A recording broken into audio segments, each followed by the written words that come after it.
In 2006, I was diagnosed with myoma, 3.5 cm in size.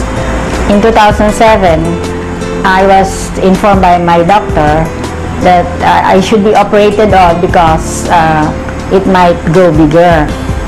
However, I was taking religiously Complete and other AIM Global products. The reason why I did not get operated on last 2007 was because I was afraid to be operated because I had 5 operations, 2 major and 3 minor operations.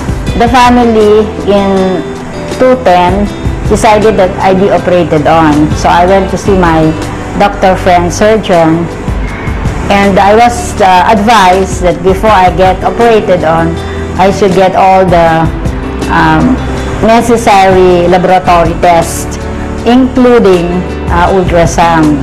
So I had the ultrasound in Quezon Martires City last December 2010, and to my surprise, I found out that there is no more myoma in my uterus.